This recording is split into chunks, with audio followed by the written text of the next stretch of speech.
He proposed. Then I found out he was married.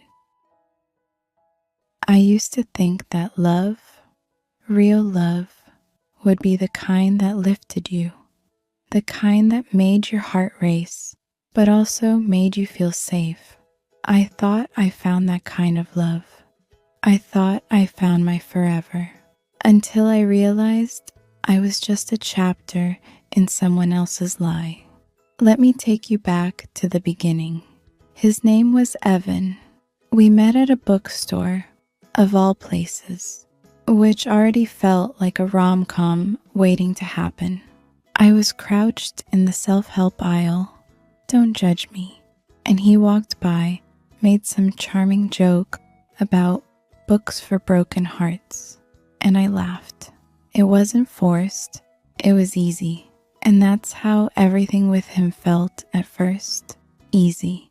He was smart, funny, and unlike anyone I dated before. He listened.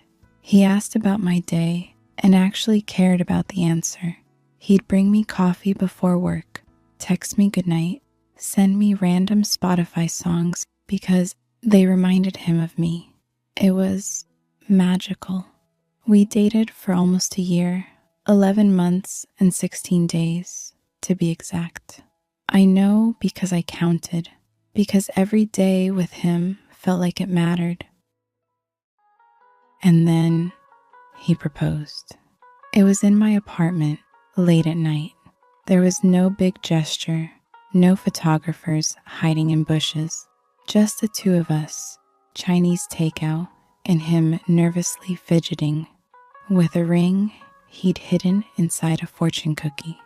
I said yes. Of course I said yes. I was in love.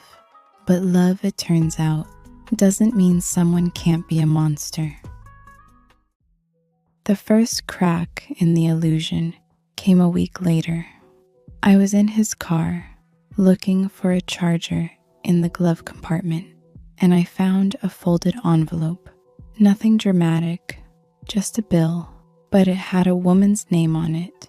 Her name was Lauren, same last name as Evan. Who's Lauren? I asked, lightly, teasing even. I was thinking, a sister? Maybe his mom? His face went blank, then he smiled. My cousin, he said. She used my address for something. Long story. I believed him. Why wouldn't I? Except something stayed with me. That name, that tight smile, that shift in his voice. It planted a seed of doubt, small but enough to grow. So I Googled her. Just out of curiosity, I told myself. Just a little harmless stalking. And then I found her Instagram. The first post I saw was a family photo. 2 kids, a man and a woman. Her caption said, "Happy 8 years, babe. Wouldn't want to do life with anyone else." The man was Evan, my Evan.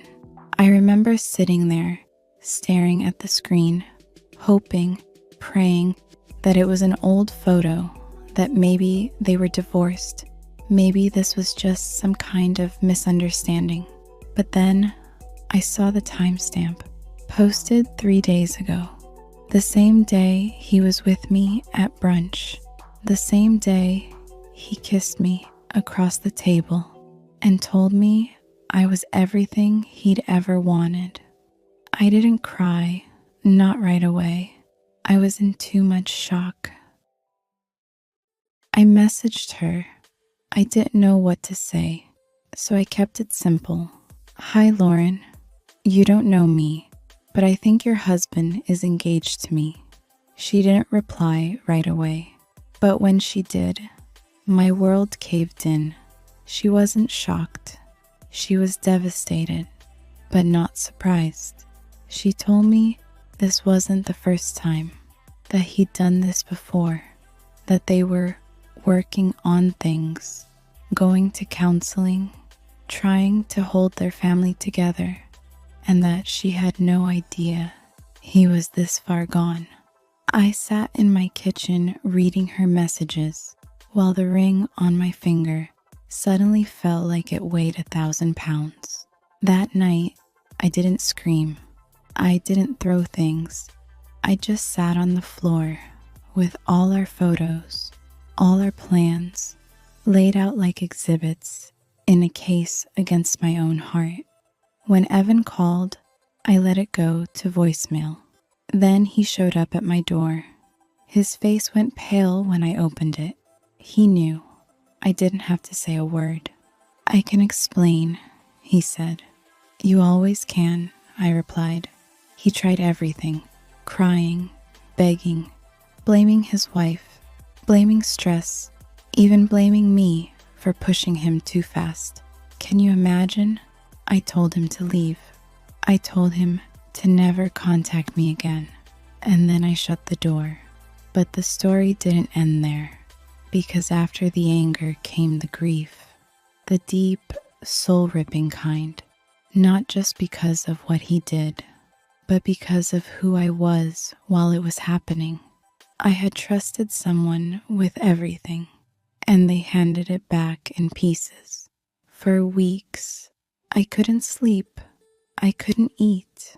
I kept wondering if I had missed something, if I had been too blind, too naive, too desperate for love. But then I realized something. This wasn't my shame to carry. He made the choice to lie. He made the choice to propose to one woman while married to another. That's not love, that's cruelty. So I took off the ring and I wrote this story because maybe, just maybe, someone out there needs to hear it. Maybe someone's gut is telling them something's wrong. Maybe they're holding on to a version of someone that never really existed. And maybe they need a little courage to walk away.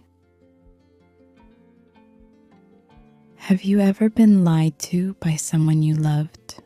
Do you think people like Evan can truly change? Was I right to tell his wife? Or should I have just disappeared quietly? Let me know what you would have done in the comments. I want to hear your story too.